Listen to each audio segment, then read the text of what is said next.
I'm Doug Callahan, Clay Township trustee. And as trustee, I'm responsible for weed control throughout the Clay Township community. There are many people that take great pride in their landscaping. And today I have a great guest here in Hillary Cox. Hillary is going to talk a little bit about some of the weeds we have in our community and how to eradicate them. And so Hillary, what is a weed? Well, basically, a weed is a plant in a place you don't want it. So we have the plants that we put in our gardens, in our landscapes, and they're the plants that we want. The other plants, and I can come up with, for instance, immediately, dandelions. You don't want dandelions in your lawn. So how do you get rid of a dandelion? That's a weed, but it's not a noxious weed.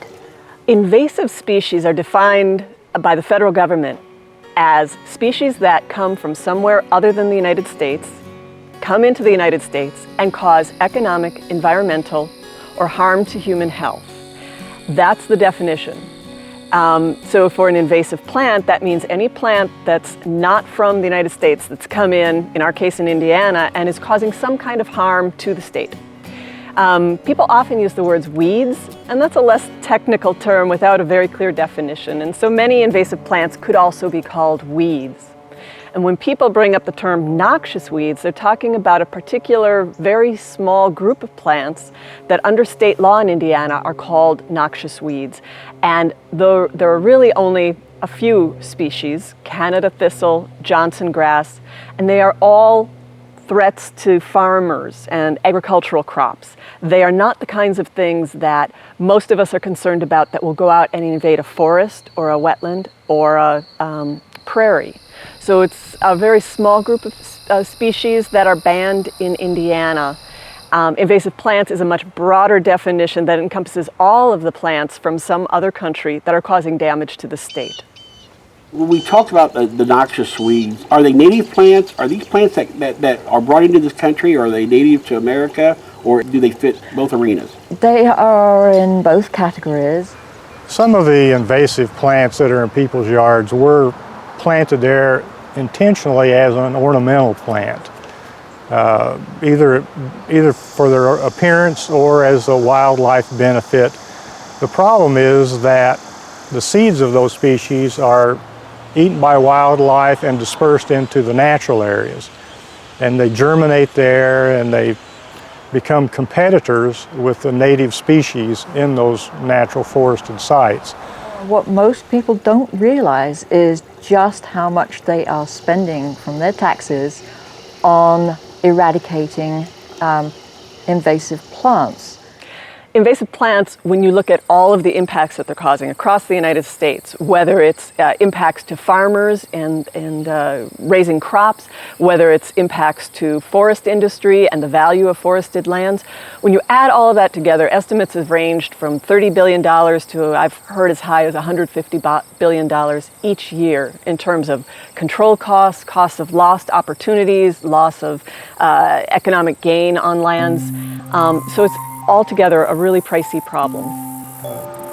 The impact of non-native invasive species is tremendous. It has cost billions of dollars to try to control, and in some cases caused irreparable damage.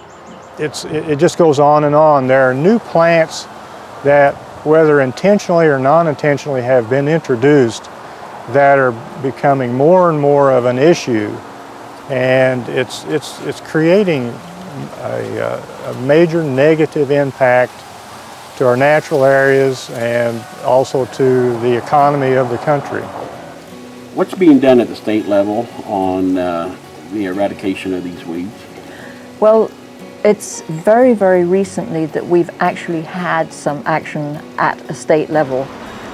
In 2008, an invasive species task force was created for Indiana. And it really started from Representative Clyde Kersey from Terre Haute, who had been hearing from his constituents, especially the county parks, how much time and money they were spending controlling invasive plants in the county parks. That in the last 10, 15 years, a number of species, including Asian bush honeysuckle, had come into these forested parks and completely choked out the undergrowth in the forest. And there was a lot of concern about that, and Representative Kersey developed a bill, and after hearing about that bill to focus exclusively on Asian bush honeysuckle, we in the Nature Conservancy contacted him and said, you know, this bill could be incredibly important, and it should really look at all of the invasive plant species and develop findings and recommendations about what are the biggest problems we're facing and what are the recommended solutions. And as we talked through all the different possibilities, we decided that the top recommendation was going to be creating an invasive species council. And that would be because it would be an ongoing council that would be able to look at all of the ongoing issues with invasive species, address some of the new invasive species that are coming into the state each year, and help to find solutions on an ongoing basis. The legislature agreed that that was important, and in the 2009 legislative session, the Invasive Species Council was formed for Indiana.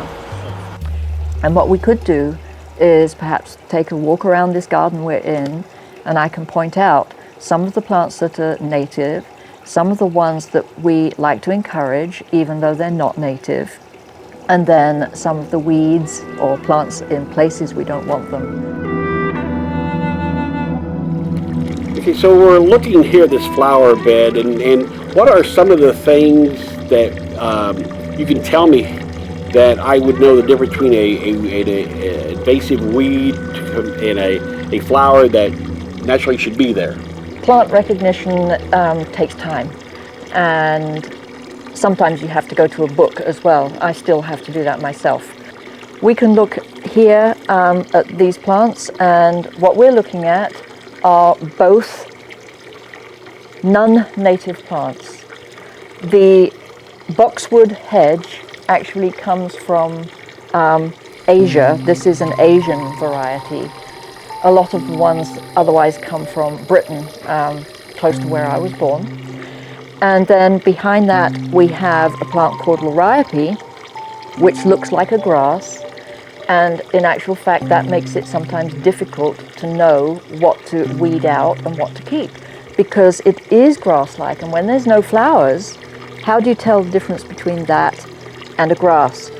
Right in front we have actually got a weed, and that is a grass-like plant as well. It's not grass either, but it's a plant in the wrong place. It's a plant where we don't want it. It's not a noxious weed, but it is a sedge, a nut sedge, and needs to be pulled out. We have here some actual native plants amongst some of the other plants as before the boxwood, but here is coral bell, and these are native to our woodlands. And then we have penstemons, which are native to our prairies. We also have some non-natives, but these are not invasive plants at all. This one is a dianthus or a carnation, the pink, Bath's pink. These are wonderful plants. All of these are restrained. They are good for a garden area. But I do see that we have one noxious weed growing right at my feet, and I want to point out what we can do about this. The good old thistle. The good old thistle. Every little hair off every root grows into a new plant. So if you rototill especially, you are just creating a major problem. So farmers have that problem because they're plowing. One of the best ways to manage thistle is actually to let it grow in spring until it gets to 15, 18 inches tall, and then it's put all its energy into trying to flower and produce seed, and then you chop it at that point, which is usually May, maybe into June. You chop it down to the basal leaves, a short plant, and then you put Roundup on it at that point. It will live. It will still try to produce flowers and seeds, but it's much weakened, and it's also weakened the root system that's under the ground. So you keep on doing that. It actually takes a long time. It takes 5 years to eradicate completely, but it can be done. A very common invasive plant that you may find popping up in your garden is white mulberry. It's actually a small tree, gets to 20 or 25 feet tall, and it has big, almost blackberry-like fruits just hanging from the tree in June of each year. Well, the birds spread those seeds around, and we find that they pop up everywhere where there's enough sunlight. And that includes our prairies, our savannas, and certainly it includes a lot of the gardens that you'll find in Indiana. So it's a species to watch for and recognize and pull out before it's able to establish. It's a very fast-growing, weedy, small tree. Doug, there are also other weeds in this small area. They're not noxious, but they are plants in places that they don't belong.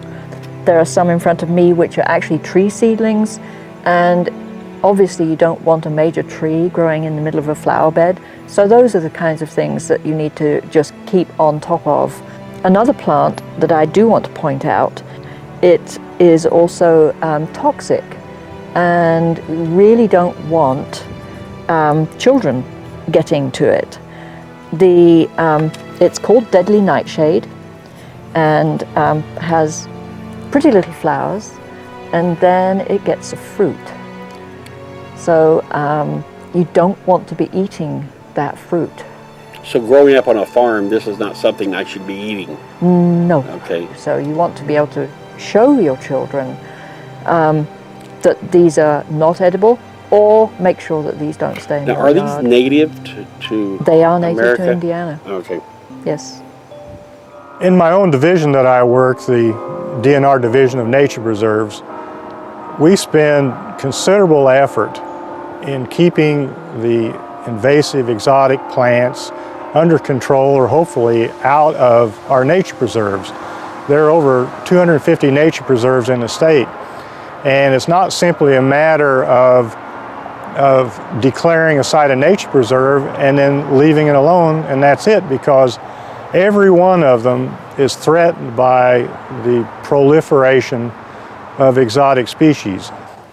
Hillary, this is a weed that we see throughout the community. This is the ragweed that causes everybody to be sneezing and have the itchy mouth and have the itchy eyes. Ragweed, as we just saw, produces a lot of pollen, and that's what we're allergic to. It's actually an annual, and so if you know what you're looking at earlier in the year, you can make sure you don't have this in your yard by just pulling the seedlings. Most people don't even recognize it until it gets big enough, so we need to get rid of it.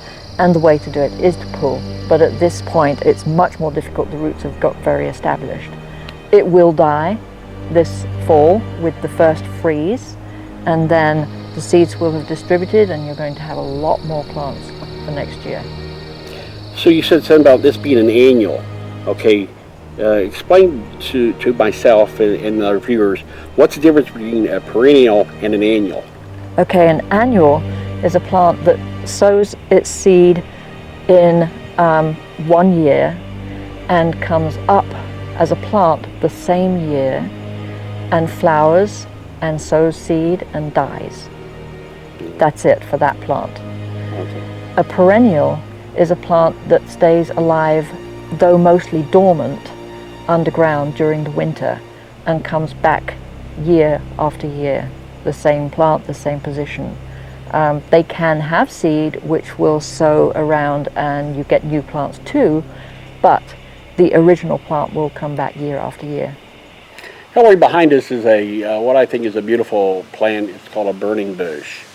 Unfortunately, the burning bush is one of our worst weeds, and unfortunately too, it affects our horticultural and landscaping industries, because they would lose a lot of money by not selling or planting this, and yet that's what we're going to have to recommend, is that they should no longer sell them and should no longer plant them. Burning bush is a plant that's extremely attractive, at least in the fall. Everyone enjoys the beautiful colors that it puts forth, but it is definitely spreading into natural areas.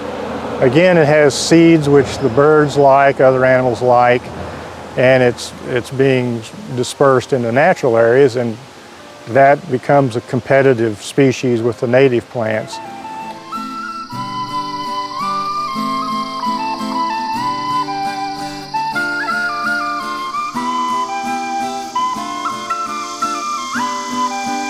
We have now moved from a residence here in Clay Township to the Whitechapel Cemetery and Church. I, as trustee, am required to maintain this cemetery. So, Hillary, what can you tell me about the plant that's behind us? This is one of our worst invasive species. It comes from Asia, and you can see already the berries forming right here on the plant. There are thousands of these seeds per plant, and they'll turn bright red. It's a very attractive plant. It leaves out earliest of all the plants that you'll see in Indiana, and it loses its leaves the latest of all plants in Indiana. So people like it because it's green for such a long time, and then it has these beautiful red berries. But it is taking over our woodlands, and where this plant grows, nothing else will. Asian bush honeysuckle is one of the most common invasive shrubs we've got from Asia, used in landscaping for many years. It has been spread far and wide by birds carrying the seeds. The seeds get excreted into forests and so on, and the Asian bush honeysuckle grows up and chokes out the understory. Now, it's long been known that because that Asian bush honeysuckle is so aggressive and casts so much shade, that it can just stop tree regeneration. It can completely displace the wildflowers, the ferns, the grasses that would normally be in a forest understory. But what's really interesting is that recently research in Ohio has shown that those same shrubs are reducing the growth rate of the mature trees, the trees that are up in the canopy, by over 50%. Now, that is a pretty startling number, and it has great meaning to the many landowners in Indiana and elsewhere that look upon their forested acreage, their woodlots, as not only a nice habitat that they own, but they also use it to generate income. They do timber sales on a regular basis, take out a few trees here and there to pay for the kids' college fund or what have you. When you're realizing that these invasive species are greatly decreasing the growth of trees, that has a real impact on the bottom line and what sort of revenue you're going to be able to get from your forested land. There are many viburnums, and everybody loves viburnums. And there are many native viburnums that we could use to replace these honeysuckle bushes. Also, there are a couple of native honeysuckle bushes. One of them is called southern bush honeysuckle or northern bush honeysuckle. And they are much more attractive than this particular plant through all the seasons. And there's one that, an aromatic sumac that has beautiful coloring in fall, is fragrant throughout its growing season. It's the leaves that are fragrant, not the flowers. So there are so many different kinds of shrubs that you could use, small trees as well, because this can get to be a small tree.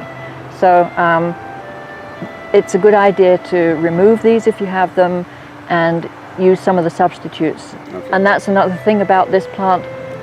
Roundup is not going to kill it. We cut it off? You would have to cut it off and then either remove the stump, or you would get Roundup or something a bit more, a bit stronger, and paint the stump with that to stop it. But you have to come back and do that over again. If you don't remove the stump, you actually have to come back and redo whichever chemical you use to stop it from growing, because it will re-sprout over and over again. The homeowner can help in this battle against invasives by doing their homework, and by that I mean researching and knowing the plant materials that they purchase and determining that it's not an invasive species. And there are all sorts of websites and literature that one can consult to determine that. Prevention is the best weapon against the problem of invasive species, and preventing having it in the first place is the easiest to do. Hillary, we've been talking about some of these invasive plants, and here we've got one that a vine of sort that has actually covered an entire tree. Well, this is another of our invasive honeysuckles. This one comes from Japan, and this is the one that everybody's familiar with. It's fragrant, and it will start flowering in May, and it won't finish until we freeze in maybe October, November. So you've got flowers at all times of the year and this lovely vine. But what this lovely vine does is to smother everything else around it and kill it. So eventually, this one too is a weed that will damage the environment, and we need to be planting the native honeysuckles instead of the foreign ones. And you have the same fragrance? I mean, This is really fragrant, and unfortunately none of the native ones are fragrant. We also see a number of other economic impacts that are caused by invasive plants that, through the environmental harm that they cause, for instance, say Japanese knotweed getting started on creek banks, it causes the land to erode more quickly because the root systems of knotweed are not very good at holding the soil. And so when the creeks come up and there's flooding, the creek's banks simply shear off and go downstream. And you're ending up with a lot of sediment in the creek. You're ending up with causing problems to drainage flows and so on. And one of the great stories on economic impacts for Japanese knotweed, it was one of the earliest invasives. It was brought from Asia over to England, to the Kew Gardens, back in the 1600s, because it's an unusual looking plant and nobody had seen anything like it before, and it got started there. From there, it took over the United Kingdom. It has taken over much of Europe, and now it is moving into the United States. Because England has dealt with it for so much longer, then we're kind of seeing what our future is. And I recently heard things have gotten so bad there that if you are looking for a mortgage on land that you want to buy, one of the questions is Japanese knotweed on this land? And if it is on the land, you are not getting a mortgage, because it is so incredibly devastating to the land. It is so damaging to any infrastructure that gets put in. It's able to put out rhizomes underground. They go for 90 feet. They are then able to pop up through asphalt. They can push through mortar between bricks. And anything that's built on a site that has Japanese knotweed is likely to be damaged. And so England has recognized what we are slowly coming to recognize as we see the damage that Japanese knotweed is causing in infrastructure when it's planted in urban areas and basically damaging buildings, parking lots, and so on. So another case of economic damage. We looked at the weed in the residence garden that's called deadly nightshade. We have that right here, growing wild. And then right next to it, we have another toxic plant. This is native, but it's called pokeweed. I think most people call it that. It's a beautiful plant. If you have space to leave one or two to grow, it's wonderful for the birds and the insects. So it's a really good plant to have, but it's not a good plant to eat. So probably not the best thing to have around the yard when you've got young children, because they might want to pick the berries. These turn a beautiful pink later on, and then black, but they're beautiful at all stages. You just don't want to eat them. Also right here, this is a very productive area, we have poison ivy, and I think most people know what poison ivy looks like. Leaves of 3, leave it be. And so I'm going to point out this is just a small plant down here, but this is where they would typically be growing, is up tree trunks. They don't actually kill trees, they have a symbiotic relationship, but you do want to know where they are so that you can avoid them. And if you see it in your own yard at home, usually this size, more than the larger size, it's easy to pull, put gloves on, put a plastic bag over your glove, and then pull it and wrap the plastic bag over it and put it in the trash. Do not burn it, because you will give people poison ivy by breathing it in. So these are 3 plants right here to look out for.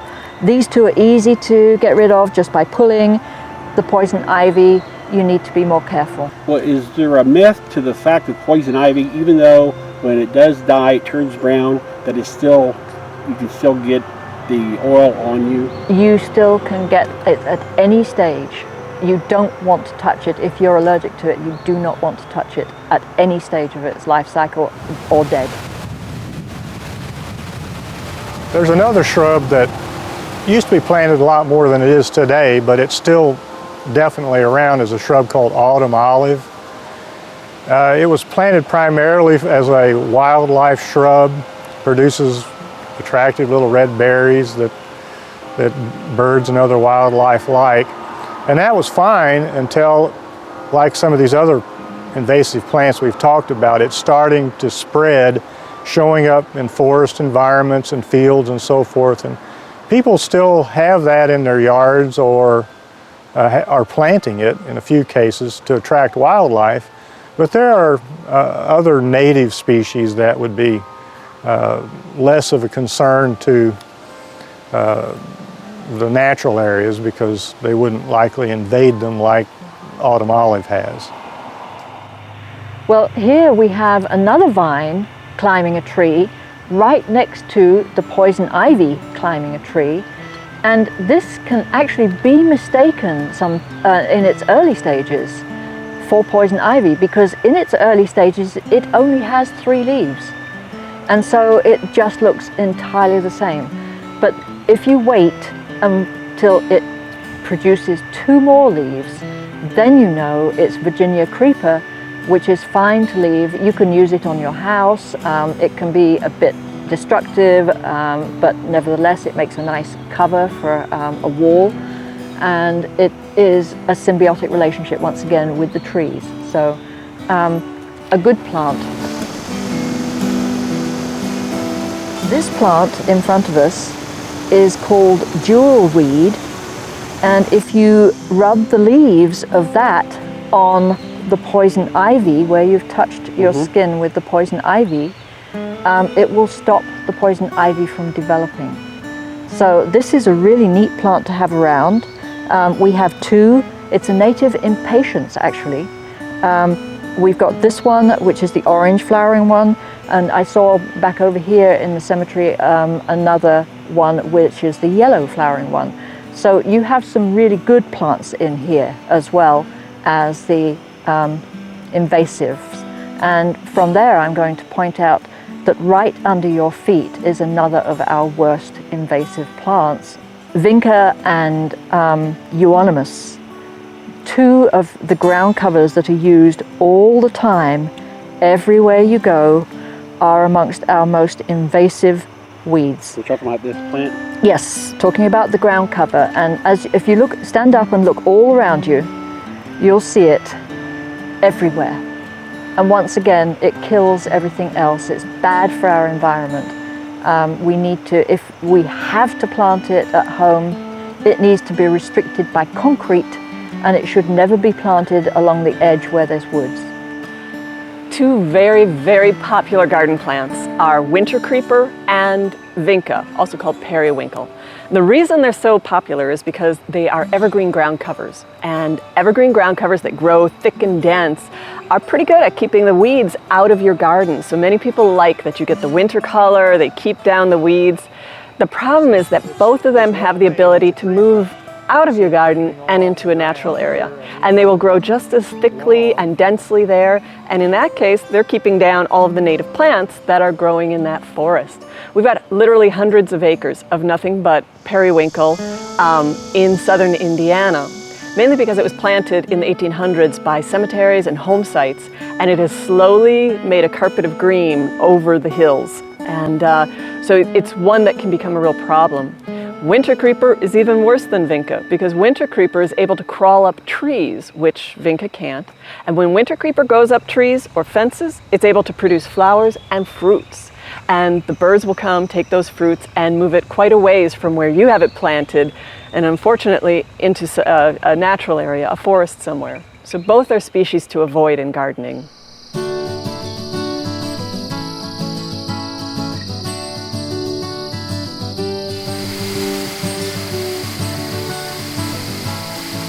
We're at another location and we run across another invasive plant, the goldenrod.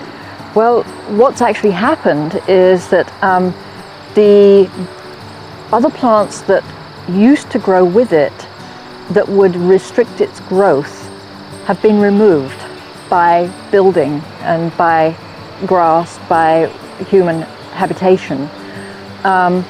And where there's disturbed soil and no other plants to inhibit it, the goldenrod has become an invasive plant. So this is the Canada goldenrod. There are many others that are not invasive at all, but this one is the one that is invasive. However, it's not only a bad plant, it is a really good plant for the environment because the insects love it. It attracts thousands of pollinators. It's really beneficial in the food chain. So it really needs to be around, but it needs the other plants around it as we would see in a prairie that would restrict it from taking over the world. I do need to say it's not an easy one to pull out. You can't just tug on it and it will come out of the ground. It has fibrous roots that spread underground for, feet. So you'll find other plants 10 feet away from the parent plant. So not an easy one to kill. And again, the way you would have to do that would be to cut it down and round up it. And it takes quite a while to do that. So a difficult one to deal with if it gets into your yard. Yet another one that people plant in their gardens, we're looking at the vine up on the tree up there with the flowers, the white flowers.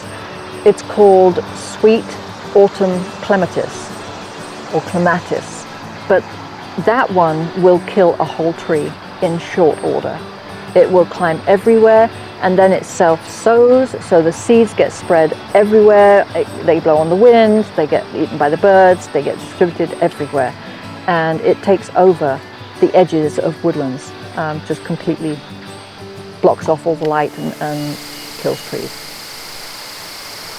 Garlic mustard is a biennial plant. It starts out as a rosette of leaves the first year, and then the second year it puts up a 2 to 4 foot tall plant with little white 4-petaled flowers at the top. It has become very familiar to a lot of people who have forest land in Indiana because it's an incredibly aggressive invasive plant. It impacts all of the other plants that are in the forest. In mid-April, when you would normally walk through an Indiana forest and just delight in the wood poppy, jack-in-the-pulpit, spring beauty, blue phlox, all of the many different spring ephemerals, instead what you see is a waist-high sea of nothing but garlic mustard because it simply grows taller than all of our spring wildflowers and displaces them.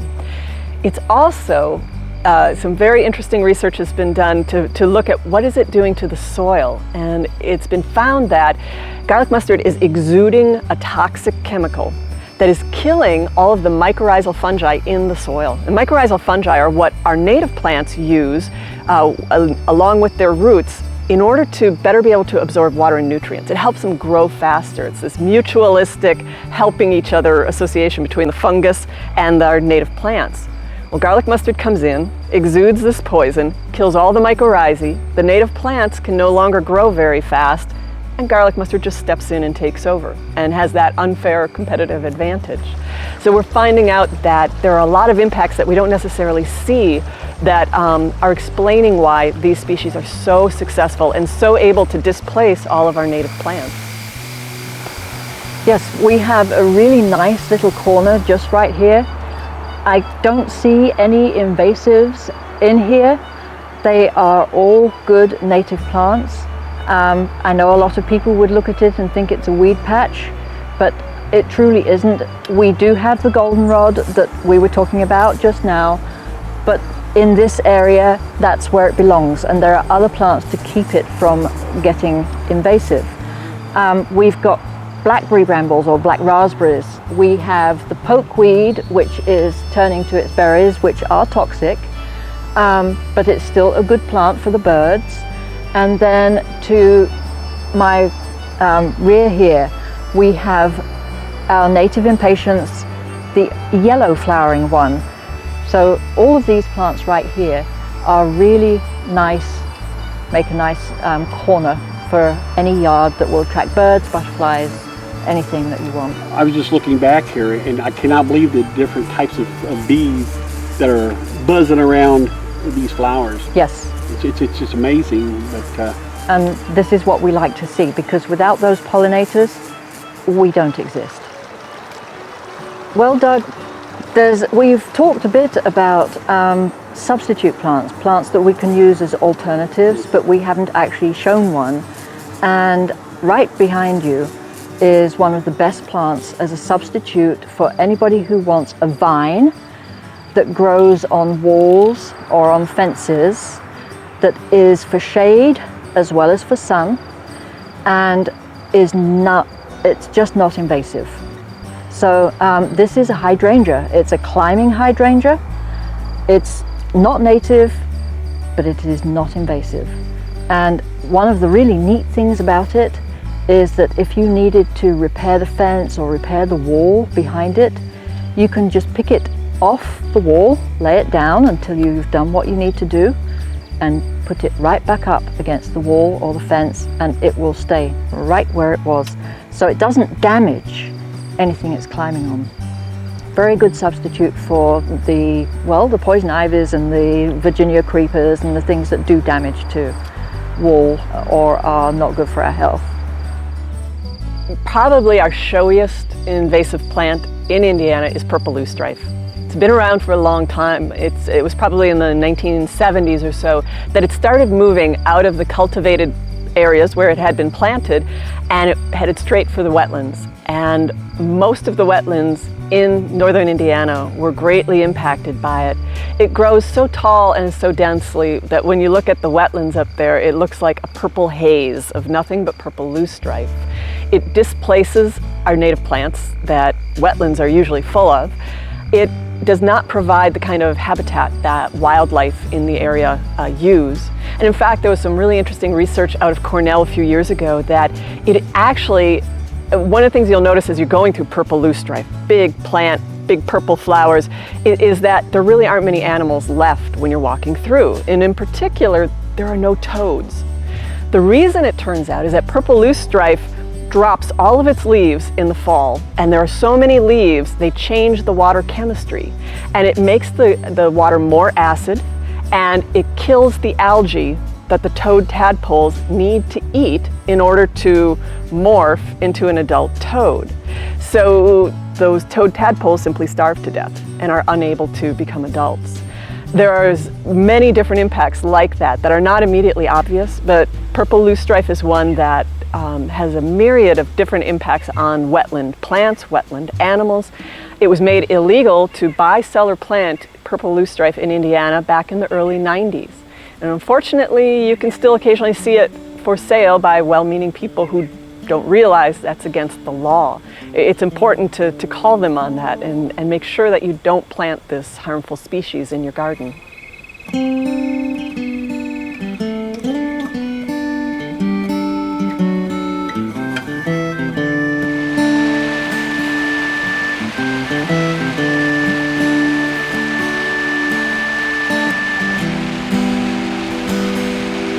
We've come to this point here in a nice little pond area with several different types of plants that have really made a nice setting. 10 years ago, you'd never seen any type of a grass being used as a display of any sort. And so as you see behind us, we have a very tall grass that's really been very popular over the last 10 years. Hillary? Well, what's happened is that there's a nursery over in Maryland owned by a German guy called Kurt Blumel, and he started growing these grasses to put them into Disneys all over this country and in Europe because he grows the plants for them. And of course people saw the grasses used very effectively in those displays and started to demand more grasses, and Kurt Blumel very happily provided them. So we see a lot more, and then a lot of the native plant nurseries realized that they could be selling more of the native plants, native grasses, as ornamentals, and so the business just took off. We have, for instance, over here, the really tall one. It's called turkey foot. When you look at it, it has 3 claws like a turkey's foot. That's big blue stem, very ornamental, very upright, as you see, even when there's been winds. So it's a really neat grass to have in a yard. And then just behind us here, we have Indian grass, which is a really wonderful one to have. If you have an 8-inch rain, this plant will soak it up in an hour. And again, a very effective ornamental grass. Stands upright. Very seldom will you see it lying on the ground. So very attractive and used in a lot of people's gardens these days. We have right here, these are of Indiana genetic DNA. Okay. They come from within a 300-mile radius of Muncie. But what Kurt Blumel introduced has been hybrids of some of these native grasses. And so you can get shorter versions and taller versions, and then you can even get different colors. See how almost blue the stems are on these, and there are versions of these plants with bluer stems or with silver stems. And again, very useful in ornamental use in a garden. Life comes in, you get the insects, and then you get the butterflies, you get the birds. They come in for the insects. And it even helps the fish, because around the edges where the plants are in the water, it's cleaning the water. And so they get cleaner air, cleaner water to live in. So it's helping everything, and it's helping us to breathe cleaner air and to see what would have been here 150 years ago only. So we miss out on a lot by having the mown grass instead of the tall grasses with the flowers.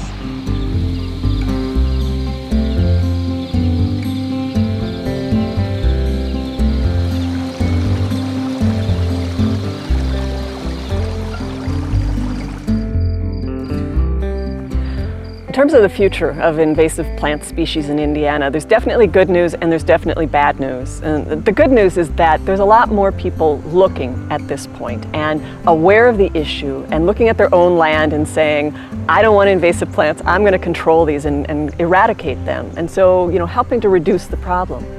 The bad news is that we are the crossroads of America in Indiana. We have an incredible trade transportation network set up. We've got a port on Lake Michigan, which has brought in an incredible number of invasive insects in particular. Because of all of the transport that's going on, that's the main way that invasive species gets around. So every few weeks, it seems, we hear about a new species that's been found in the state, was not known before, but has somehow been brought in by people moving around. That rate of introduction seems to be increasing, and it makes it even more important for people to really understand what the invasive species are that are coming into Indiana, what they look like, reporting them when appropriate, and controlling them wherever possible.